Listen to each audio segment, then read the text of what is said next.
The rain had stopped just as they lowered Grandma's casket into the muddy main ground, which seemed fitting somehow. Even the weather knew better than to interrupt a Bennett family drama. I stood there in my only decent black suit, the one I'd bought for my wedding 7 years ago, watching the small crowd of mourners pretend they weren't already gossiping about who'd inherit what. That's when I heard the purr of an expensive engine cutting through the cemetery's silence. A gleaming silver Porsche Cayenne rolled up the gravel path like it owned the place, which, knowing my cousin Trent, he probably thought it did.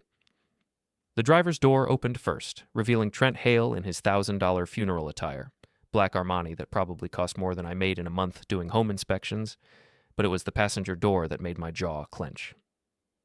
Lora stepped out like she was walking a red carpet instead of attending my grandmother's burial. 5 years of marriage to money had transformed her from the small-town girl I'd fallen for into something else entirely.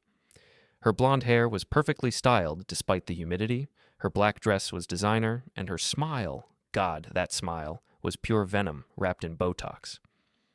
"Well, well," she said, her voice carrying across the cemetery as she approached our little group. "Look what the cat dragged in." Mrs. Sweeney, my grandmother's 80-year-old neighbor, shot Lora a look that could have curdled milk. Some people know how to show respect at a funeral, dear. Others just show up. But Lora wasn't fazed. She never was anymore. She walked right up to me, close enough that I could smell her expensive perfume. Something French and cold, nothing like the vanilla body spray she used to wear when we were married. "Evan," she said, tilting her head with mock sympathy. "You're looking exactly the same. Still driving that old pickup, I see?" "Still breathing," I replied, keeping my voice level. "That's something." She laughed, a sound like breaking crystal. "Oh, honey, you always were good for a laugh." Her eyes scanned the modest gathering, the simple headstone, my off-the-rack suit. Then she leaned in closer, her voice dropping to a whisper meant for my ears only. "Seems I picked right after all. You're still struggling while some of us moved up in the world." The words hit exactly where she intended them to. 5 years ago, when she'd left our little craftsman house for Trent's lakefront mansion, she'd used almost identical phrasing. Back then, it had destroyed me. Today, it just made me smile. "You know what, Lora?" I said, my voice calm and unbothered. "You're absolutely right." She blinked, clearly expecting a different reaction. Anger, maybe. Hurt. The old Evan would have given her both. But the old Evan didn't know what I knew now. "That's good that you can admit it," she said, uncertainty creeping into her voice. "Oh, I admit lots of things these days," I said, like the fact that some people build their lives on solid foundations and others build them on quicksand. The trick is knowing which is which before the ground starts shifting. Trent appeared at her shoulder, his hand possessively gripping her waist. He'd always been handsome in that prep school way, square jaw, perfect teeth, hair that never seemed to move in the wind. Old money confidence radiated from every pore. "Evan," he said with a nod that managed to be both dismissive and condescending. "Sorry for your loss. Grandma Bennett was a real character." "She was," I agreed. "Had a good eye for people, too. Could spot a fake from a mile away." "I'm sure she could," Trent said, missing the barb entirely. "Listen, we can't stay long. Got a conference call with some investors in Tokyo. You know how it is?" "Actually, I don't," I said. "But I'm learning. Amazing what you can pick up when you start paying attention to the right details." Something flickered in Trent's eyes, just for a second, but Lora was already tugging him away. "Well, this has been enlightening," she said. "But we really should go. Unlike some people, we have places to be." As they walked back to their Porsche, I heard Laura's voice carry on the wind. "God, can you believe he's still living in that same little house? Some people never learn to want more." Mrs. Sweeney appeared at my elbow, her weathered hand patting my arm. "That girl always was too big for her britches," she said. "And that cousin of yours? Well, let's just say the apple doesn't fall far from the tree." "What do you mean?" She glanced around, then pulled a manila folder from her oversized purse. "Been meaning to give you this. Found it in your grandmother's papers when I was helping clean out her desk. Seems she'd been keeping track of some interesting goings-on around town." I opened the folder. Inside were printouts, bank documents, property filings, even what looked like surveillance photos of Trent's car parked in strange places at odd hours. At the bottom was a handwritten note in my grandmother's spidery script. "For Evan, when you're ready to see the truth. Some foundations aren't as solid as they appear." My smile turned cold as I flipped through the documents. Bank loan defaults, inflated asset claims, property liens. And at the very bottom, a foreclosure notice dated just 3 weeks ago. Mrs. Sweeney, I said, closing the folder carefully. I think Grandma just gave me the best inheritance of all. She cackled like the witch Lora probably thought she was. That woman always did know how to time things perfectly, even from the grave. As I watched the Porsche disappear down the winding cemetery road, I felt something I hadn't experienced in 5 years. Genuine anticipation. Lora thought she'd won our little game when she left me for Trent's money and status. She thought she'd picked the winning horse. She had no idea the race wasn't even close to over. 3 days after the funeral, I sat in my workshop behind the house, surrounded by the organized chaos of my trade. Home inspection equipment lined the shelves, moisture meters, electrical testers, cameras for checking inside walls, tools that helped me see what others couldn't, find problems hidden beneath pretty surfaces. Kind of fitting, really. I spread Grandma's documents across my workbench under the bright LED lights. In the harsh illumination, Trent's financial situation looked even worse than I'd initially thought. The man who'd stolen my wife with promises of luxury and security was drowning in debt. My phone buzzed. Grady Morrison, my best friend since high school, and the closest thing to a brother I'd ever had. "Beer?" was all his text said. "The last stop. 20 minutes," I replied. The last stop was exactly the kind of dive bar that Lora had always hated. Dim lighting, sticky floors, and a clientele that worked with their hands for a living, which made it perfect for what I needed. Grady was already at our usual table in the back corner when I arrived, 2 Budweisers sweating on the scarred wooden surface. At 55, he was 20 years older than me, a former state cop who'd retired early and now worked security at various local establishments. His weathered face had seen everything small-town Maine could throw at it, and nothing surprised him anymore. "You look like a man with a plan," he said as I sat down. Maybe I am. I slid the folder across the table. "Take a look at this." Grady's eyebrows climbed as he flipped through the documents. "Well, I'll be damned. Your cousin's been living large on borrowed time." "Gets better," I said. "I did some checking today. Remember how Trent always brags about his tech investments and his diversified portfolio? Yeah? Turns out most of his assets are tied up in a company called Hale Dynamics. Sounds impressive, right? Except Hale Dynamics is basically just him and a fancy website. The tech investments are mostly cryptocurrency that tanked last year, and the diversified portfolio is about as real as a $3 bill." Grady whistled low. "So what's he been living on?" "Loans, credit, and some very creative accounting that would make the IRS weep with joy." I took a long pull of my beer. "But here's the really interesting part. 3 months ago, he applied for a major business loan using inflated asset values. Want to guess what property he used as collateral? Your grandmother's house? Bingo. Claimed it was worth twice its actual value and that he had a family agreement giving him inheritance rights. I couldn't help but smile. Problem is, Grandma left everything to me, in writing, notarized and filed with the county. So he committed fraud. Looks that way. And if the bank finds out? I shrugged. Well, let's just say Trent's house of cards might come tumbling down. Grady leaned back in his chair, studying me. You know, 5 years ago, you would have just turned this over to the authorities and walked away. 5 years ago, I was naive enough to think the world was fair. And now? Now I think some people need to learn that actions have consequences, and sometimes those consequences need a little help finding their way home. We sat in comfortable silence for a moment, the ambient noise of the bar washing over us.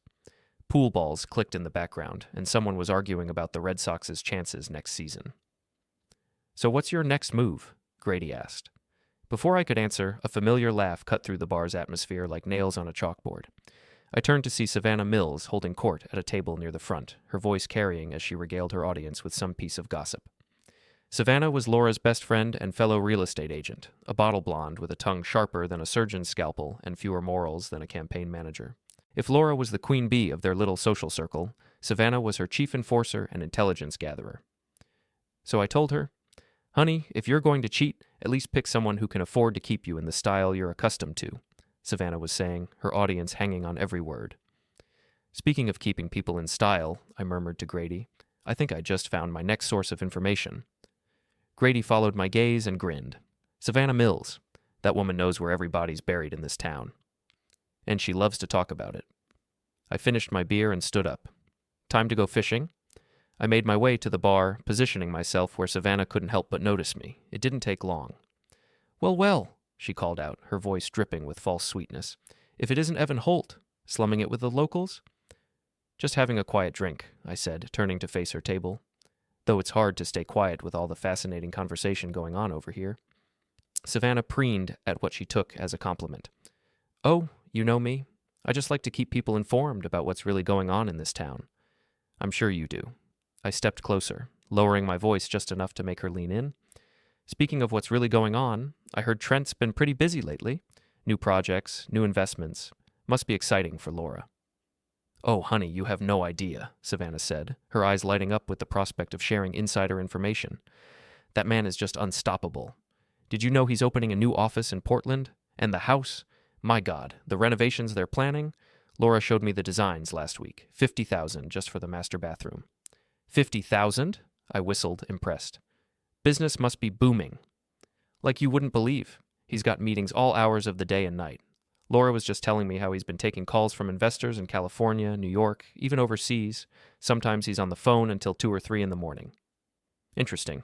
Late-night phone calls could mean a lot of things, but combined with what I'd found in Grandma's folder, I was starting to get a clearer picture. "Sounds like he's really dedicated," I said. "Must be hard on Lora, though, all those late nights and business trips." "Oh, she keeps busy," Savannah said with a knowing smirk. "Lots of private showings for high-end clients. You know how the luxury market is. These rich buyers want personal attention, and Laura's always been good at giving people exactly what they want." The way she said it made my skin crawl, but I kept my expression neutral. "I'm sure she is. Well, good for them. It's nice to see people living their best lives." "Isn't it just?" Savannah raised her cosmopolitan in a mock toast. "To living well and leaving the past behind?" I raised my empty beer bottle in response. "To getting exactly what you deserve." As I walked back to Grady's table, my mind was already racing. Late-night phone calls, mysterious business trips, private showings with wealthy clients, it all painted a picture that was starting to make sense. "Learn anything useful?" Grady asked. "Oh yeah," I said, sitting back down. "I learned that Trent and Laura's perfect life might not be as perfect as they want everyone to believe." "What's the plan?" I pulled out my phone and scrolled through my contacts until I found the number I was looking for. Anna Kowalski, the sharpest lawyer in 3 counties and someone who owed me a favor from when I'd helped her buy her first house. "First, I'm going to make some calls. Then, I think it's time to pay a visit to Trent's office, after hours, of course." Grady's grin was predatory. "Now you're talking my language." As we finished our beers and made plans for the evening, I felt a familiar satisfaction settling in my chest. It was the same feeling I got when I found a hidden structural problem in a house. That moment when all the clues clicked together and revealed the truth beneath the surface. Trent and Lora thought they'd built something solid, something lasting. They had no idea I was about to become their worst nightmare. A man with nothing left to lose and all the time in the world to watch their foundation crumble. The game was just getting started. At 11:30 that night, Grady and I sat in his pickup truck across the street from Hale Dynamics' office building, a converted Victorian mansion that Trent had bought and renovated into what he called his corporate headquarters. In reality, it was 3 rooms and a receptionist, but it looked impressive enough to fool investors and loan officers. "Security system?" Grady asked, studying the building through binoculars. "Basic alarm on the doors and windows," I said, "but I know the contractor who installed it. More for show than actual security." "Cameras?" 2. 1 at the front door, 1 at the back. But there's a blind spot on the east side where the old carriage house blocks the view." Grady lowered the binoculars and looked at me. "You've been planning this for a while." "I've been thinking about it since the funeral," I admitted. Amazing how much you can learn about a building when you know what to look for. We'd already confirmed that Trent's car wasn't in its usual parking spot, and the building was dark except for the security lights. According to Savannah's gossip, he was supposed to be in Boston for a major investor meeting, which meant we had all night. "You sure about this?" Grady asked. "Breaking and entering isn't exactly your style." "We're not breaking anything," I said. "And technically, we're not entering either. We're just observing." From inside the building. Details. I opened the truck door. Besides, what's the worst that could happen? Trent calls the cops and explains why he doesn't want anyone looking too closely at his business records. Grady chuckled and followed me out of the truck. "You've got a point there." The lock on the carriage house door was old and simple, the kind that looked secure but could be opened with a credit card and some patience. 5 minutes later, we were inside what had once been a garage and was now Trent's archive storage. "Jesus," Grady whispered, sweeping his flashlight across the room. "Look at all this stuff." Boxes lined the walls, each labeled with dates and project names. File cabinets stood in neat rows, and a large desk dominated the center of the room. But it was what was on the desk that caught my attention. "Grady, check this out." Spread across the desk surface were architectural plans, financial documents, and what looked like property surveys. But these weren't for any project I'd heard Trent mention. These were for a massive development deal, something called Lakeshore Estates, that would apparently transform half the county's waterfront into luxury condos. "This is huge," Grady said, examining the plans. "This would be worth millions if it went through." "Yeah, but look at this." I pointed to a stack of rejection letters from various banks and investment firms. "Nobody's buying it. Every lender he's approached has turned him down. Why?" I flipped through the environmental impact studies and zoning reports. Because it's a pipe dream. Half this land can't be developed because of wetland protections, and the other half is tied up in legal disputes. This project is never going to happen. But he's been telling everyone it's a sure thing. More than that. I picked up a folder marked Investor Presentations and opened it. Inside were glossy brochures and financial projections showing massive returns on investment. He's been using this fantasy project to attract investors. Look at these numbers. He's claiming the project is already approved and just needs funding. Grady whistled low. That's securities fraud. Gets better. I moved to one of the file cabinets and found it unlocked. Inside were bank statements, loan applications, and correspondence with various financial institutions. He's been using the same inflated property values and fake project approvals to secure personal loans. And look at this. I pulled out a folder labeled Personal Expenses and nearly laughed out loud. Trent had been meticulously documenting every penny he spent on maintaining his lifestyle, from the Porsche payments to Lora's shopping sprees to their monthly wine budget. It was like he was keeping score of his own excess. 50 grand on jewelry last year, I read aloud. 30 grand on vacations, 20 grand on what he calls entertainment and networking. And my personal favorite, 15 grand on wardrobe consulting for Lora. Guy's got expensive taste. Guy's got expensive everything, and none of it's real. I photographed the most damaging documents with my phone, making sure to get clear shots of the signatures and letterheads. This whole empire is built on lies and credit. That's when we heard the car door slam outside. Grady and I froze, listening. Footsteps crunched on the gravel driveway, heading toward the main building. "Thought you said he was in Boston," Grady whispered. "He was supposed to be." I quickly closed the file cabinets and gathered the papers we'd been examining. Must have come back early. The footsteps stopped at the front door, and we heard the jingle of keys. "Back door," I whispered. We made our way through the carriage house as quietly as possible, but just as we reached the rear exit, lights came on in the main building. Through the connecting window, I could see Trent moving around his office, and he didn't look happy.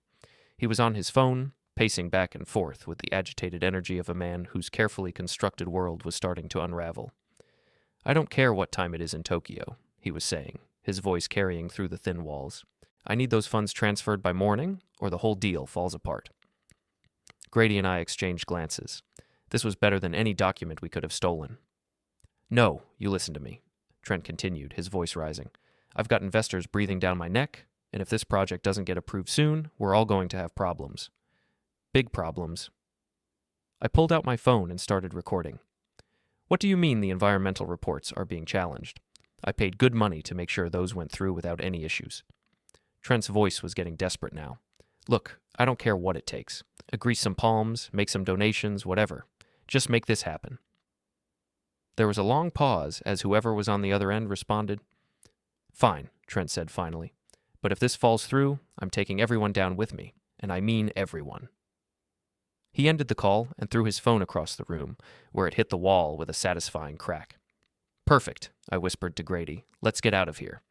We slipped out the back door and made our way around the building, staying in the shadows. Just as we reached Grady's truck, I heard another car pulling into the parking lot. "Who the hell?" Grady started, but I cut him off. "It's Lora." Sure enough, Lora's BMW pulled up next to Trent's car. She got out quickly, her movements sharp and agitated, and practically ran to the front door. "This just keeps getting better," I murmured. We couldn't hear what they were saying, but we could see them through the office windows. It was clearly an argument, lots of gesturing, raised voices, and at one point, Lora actually threw something at Trent. "Trouble in paradise," Grady observed. "Looks like it." I started the truck's engine. "Come on, let's go. I've got everything I need." As we drove away, I couldn't help but smile. In one night, I'd gathered enough evidence to destroy Trent's business, expose his fraud, and probably send him to prison. But more than that, I'd seen the cracks in his relationship with Lora. The foundation was starting to crumble, and I hadn't even started pushing yet. So what's next? Grady asked. Next, I make some phone calls, starting with Trent's biggest investor. You know who that is? According to the files, it's a guy named Patterson who runs a real estate investment firm in Portland. He's put about $2 million into Trent's various projects. Think he'll be interested in what we found?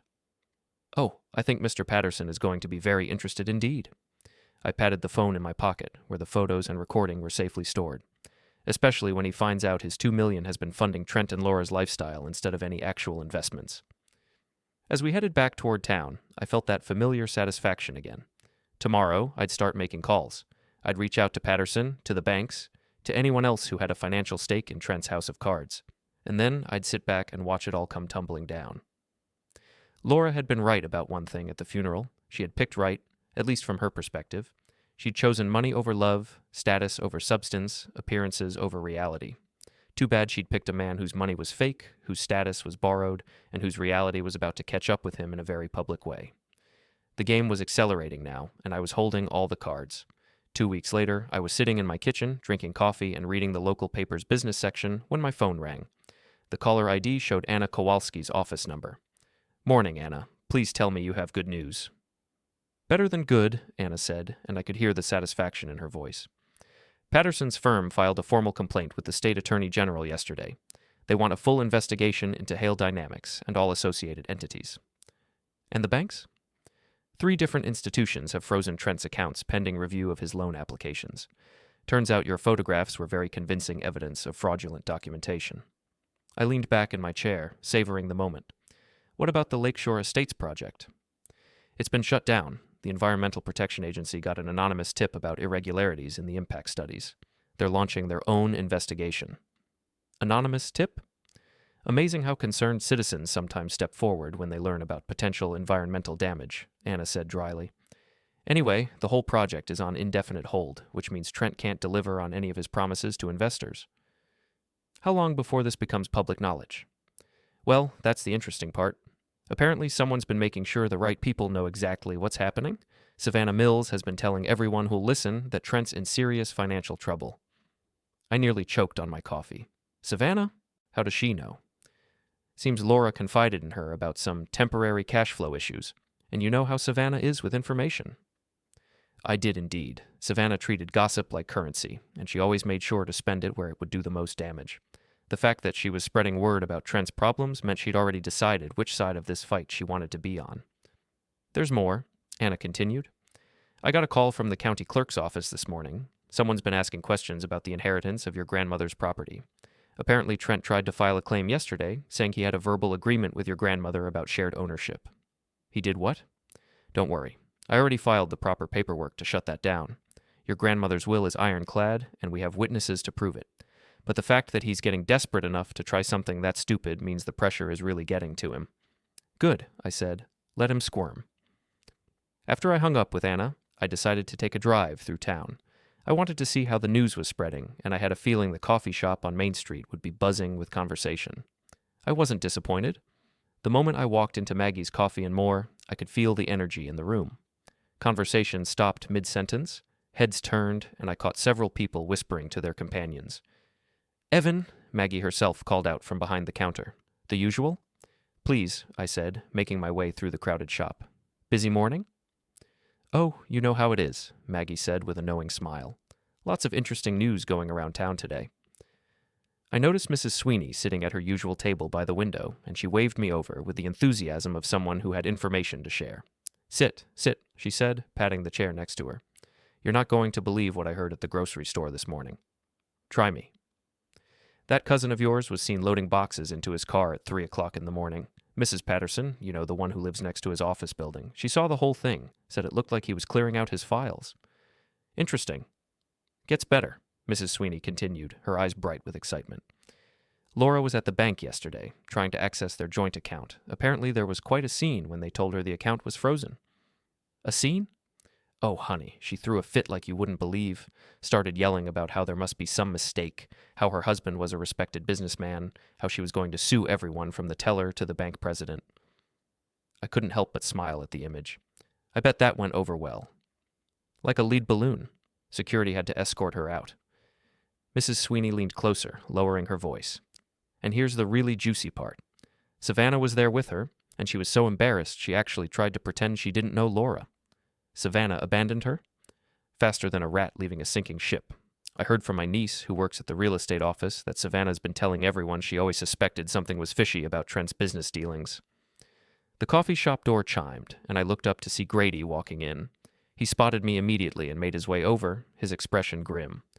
"We need to talk," he said quietly. Mrs. Sweeney took the hint and excused herself, but not before patting my hand and whispering, "You're doing the right thing, dear.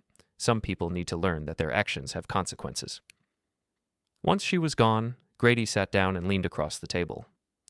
"I just came from the police station," he said. "Trent filed a complaint this morning. Says someone broke into his office and stole confidential business documents." "Did he now?" I kept my voice level, but my heart rate picked up. "What did they tell him?" "Not much. They took the report, but without evidence of forced entry or proof that anything was actually stolen, there's not much they can do. Plus, given all the other investigations going on, they're not exactly sympathetic to his problems." "Good to know." "There's something else," Grady said. "I heard through my contacts that the FBI might be getting involved. Financial fraud across state lines falls under federal jurisdiction, and apparently Trent's been taking money from investors in multiple states." The FBI. That was bigger than I'd expected, but it also meant this was spiraling beyond anything Trent could control or cover up. "How long before they move on him?" "Could be weeks, could be months. Federal investigations take time, but the word is already out in the business community, and that's what really matters." He was right. In a small town like ours, reputation was everything. Once people started talking about financial impropriety, it didn't matter whether you were eventually cleared or convicted. The damage was done. "Speaking of damage," Grady continued, "you might want to stay away from the Riverside Inn for a while." "Why?" "Because that's where Lora's been staying since the bank froze their accounts. Apparently she can't afford the mortgage on the house without Trent's income, and he's been sleeping at the office." "They split up?" "Looks like it. And from what I hear, she's not taking it well. Been drinking pretty heavily and telling anyone who'll listen that this is all some kind of conspiracy against them." I absorbed this information, feeling a complex mix of satisfaction and something that might have been pity. Might have been. "There's one more thing," Grady said. "I know this whole situation is personal for you, and I understand why you want to see them get what's coming to them, but you need to be careful not to let this consume you." "What do you mean?" "I mean you've accomplished what you set out to do. Trent's business is destroyed, his reputation is in ruins, and his relationship with Lora is falling apart. The authorities are handling the legal side of things. Maybe it's time to step back and let justice take its course." I considered his words as I finished my coffee. Grady was a good friend, and his concern was genuine. But he didn't understand the depth of what Lora had done to me, the way she'd systematically destroyed my self-worth and confidence before walking away. "You're probably right," I said finally. "But I want to see how this plays out. Just promise me you won't do anything stupid. Define stupid. Anything that could blow back on you. You've been smart about this so far. Don't get reckless now." I promised him I'd be careful, and we parted ways outside the coffee shop. But as I drove home, I couldn't stop thinking about what he'd said. Was I getting too invested in this? Was I letting my desire for revenge cloud my judgment? Maybe. But I was also closer than ever to seeing Lora face the consequences of her choices. She'd spent 5 years looking down on me, pitying my small life, mocking my values and priorities. Soon she'd understand exactly what she'd given up when she chose Trent's money over my love, and I intended to be there to watch her learn that lesson. The annual Harvest Festival was supposed to be a celebration, but this year it felt more like a public execution. Main Street was lined with booths selling everything from apple cider to handmade crafts. Families wandered between the attractions, and the high school marching band was warming up for their afternoon performance. I was manning the booth for the local Home Inspectors Association. Not exactly glamorous, but it gave me a perfect vantage point to watch the drama unfold. And unfold it did. Lora arrived around noon, clearly having spent considerable effort on her appearance despite her recent troubles. Her hair was perfect, her makeup flawless, and her outfit probably cost more than most people made in a week. But there was something desperate about the way she moved through the crowd, like an actress playing a role she no longer believed in. She made a beeline for Savannah's booth, where her former best friend was selling real estate pamphlets and trying very hard to look busy. "Savannah!" Lora called out, her voice carrying that forced brightness that fooled no one. "I've been trying to reach you all week." Savannah looked up with the expression of someone who'd just stepped in something unpleasant. "Oh, Lora, hi." I thought maybe we could grab lunch after this, Lora continued, apparently oblivious to the cold reception. I have so much to tell you about what's been happening. You wouldn't believe the misunderstandings we've been dealing with. Actually, Savannah said, glancing around nervously, I'm pretty booked today. Rain check? The rejection hit Lora like a physical blow. Her smile faltered for just a moment before snapping back into place, but I could see the cracks forming. Of course, she said. Maybe next week. Sure, next week. But we all knew there wouldn't be a next week. Savannah had already moved on to more promising social connections, and Lora was yesterday's news. I watched Lora wander through the festival, trying to engage people in conversation, but getting increasingly shorter responses.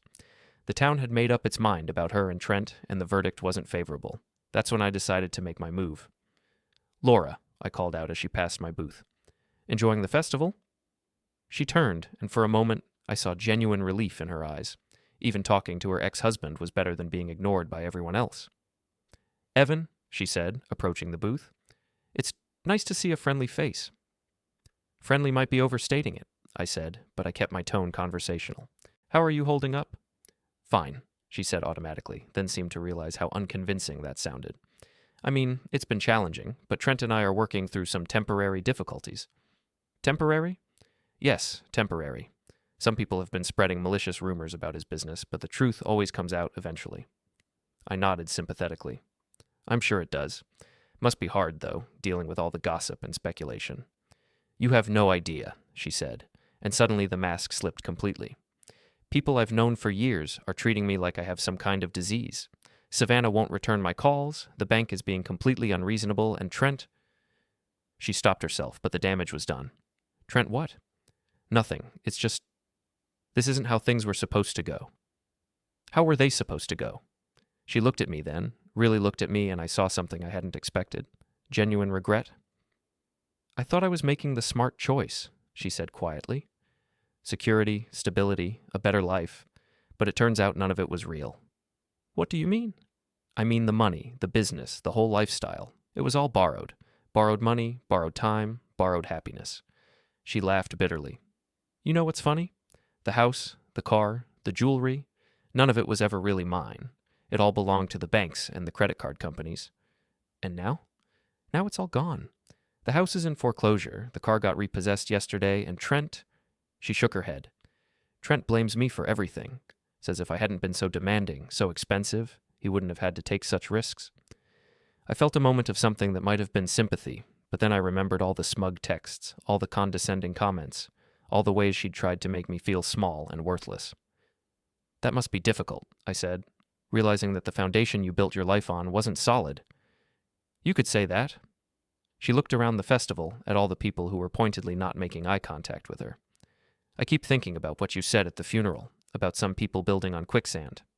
You remember that? I remember everything from that day, including the way you smiled when I told you I'd picked right. She met my eyes. You knew, didn't you? You knew it was all going to fall apart. I suspected. How long?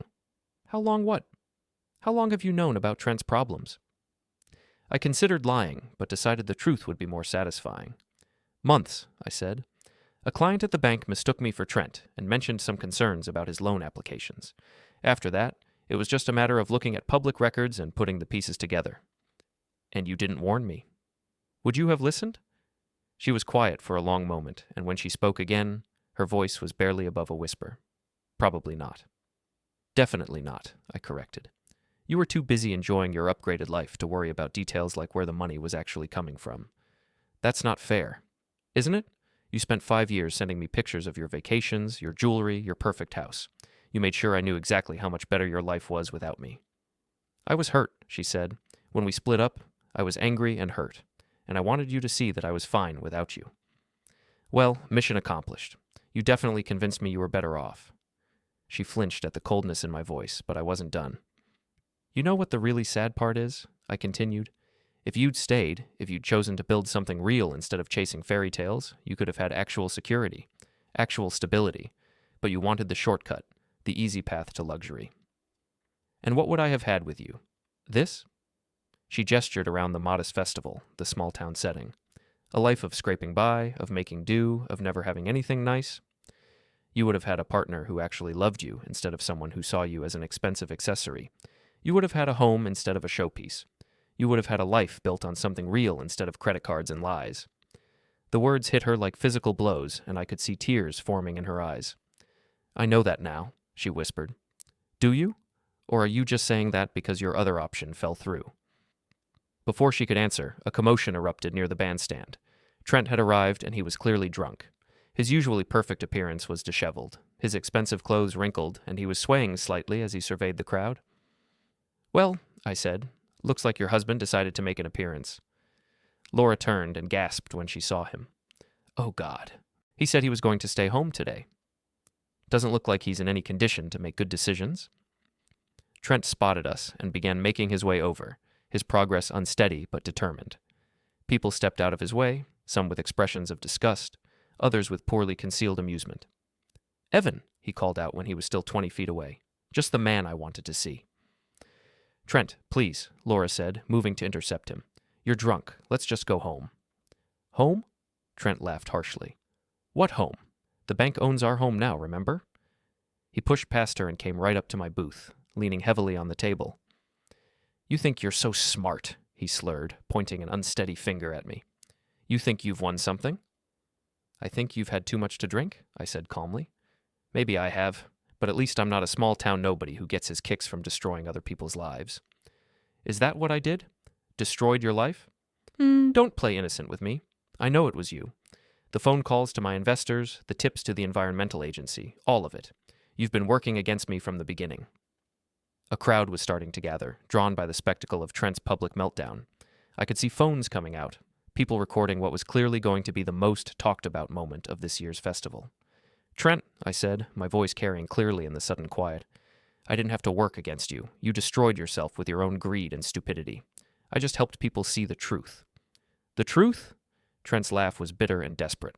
The truth is that you're a jealous, pathetic little man who couldn't stand to see someone else succeed. Success? I stood up, and something in my posture made Trent take a step back. Is that what you call it? Building a house of cards with other people's money? Lying to investors? Committing fraud? You never what? Never lied about your assets? Never inflated property values? Never used fake environmental reports to secure funding for a project that was never going to happen?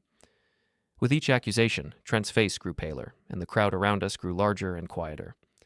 You want to know the truth? I continued, my voice carrying to every corner of the gathering crowd. The truth is that you're a fraud, Trent. Your business is a fraud, your lifestyle was a fraud, and your marriage... I looked at Lora, who was standing frozen with humiliation. Well, I'll let others judge that for themselves. You bastard, Trent snarled, and he lunged at me across the table. But alcohol had slowed his reflexes, and I easily sidestepped his clumsy attack. He crashed into the booth display, sending pamphlets flying and knocking over a folding chair before sprawling on the ground in an undignified heap. The crowd gasped, and I heard several people laughing. Someone was definitely recording this. Trent! Lora rushed to help him up, but he pushed her away. Don't touch me, he said, struggling to his feet. This is all your fault. If you hadn't been so demanding, so expensive. My fault? Lora's voice rose to a near shriek. I'm not the one who lied to investors. I'm not the one who committed fraud. You think you're innocent? You knew exactly where the money was coming from, and you didn't care as long as you got your jewelry and your trips and your fancy dinners. The crowd was eating this up. 5 years of Lora and Trent's superiority complex was being dismantled in real time, and everyone was here to witness it. At least I didn't steal from people, Lora shot back. You spent the money. You're just as guilty as I am. Stop it, Lora said, tears streaming down her face now. Just stop. Everyone's watching. Let them watch. Trent spread his arms wide, addressing the crowd. Let them all see what happens when you try to build something in this pathetic little town. They're all just jealous, small-minded people who can't stand to see anyone rise above their level. The silence that followed was deafening. Then, slowly, people began to turn away, walking back to their booths and activities with expressions of disgust and embarrassment. Not for themselves, but for the spectacle they'd just witnessed. Mrs. Sweeney appeared at my elbow, shaking her head sadly. Some people, she said, loud enough for Trent and Lora to hear, just never learn that you can't build a life on lies and expect it to last. As the crowd dispersed, Lora and Trent were left standing alone in the wreckage of their public humiliation. Trent was swaying on his feet, still drunk, and now clearly aware of what he'd just done. Lora was crying openly, her perfect makeup ruined, her carefully constructed image destroyed. I began cleaning up the scattered pamphlets, taking my time, letting them absorb the full weight of their situation. Finally, Lora approached me one more time. "Are you satisfied now?" she asked, her voice hoarse from crying. I looked at her, really looked at her, and felt nothing. No anger, no satisfaction, no pity. Just a kind of empty finality. "You know what, Lora?" I said. "I think I am." She nodded, as if she'd expected that answer, and walked away. Trent followed her, stumbling slightly, and together they made their way toward the parking lot and whatever uncertain future awaited them. I finished cleaning up my booth and packed everything away. The festival continued around me, but the energy had changed. People were talking in hushed tones, processing what they'd witnessed, already turning it into the story they'd tell for years to come. As I loaded the last of my materials into my truck, Grady appeared beside me. "Well," he said, "that was something." "That was justice," I replied. "Was it, or was it just revenge?" I considered the question as I closed the truck's tailgate. "Does it matter?" I asked finally. Grady was quiet for a moment, then shrugged. "I guess that's for you to decide." As I drove home through the familiar streets of my small town, I felt something I hadn't experienced in 5 years. Complete peace. The chapter of my life that included Lora and Trent was finally, definitively closed. They'd built their lives on lies and borrowed money, and now they were facing the consequences. I'd built mine on solid ground, honest work, and genuine relationships. In the end, that had made all the difference.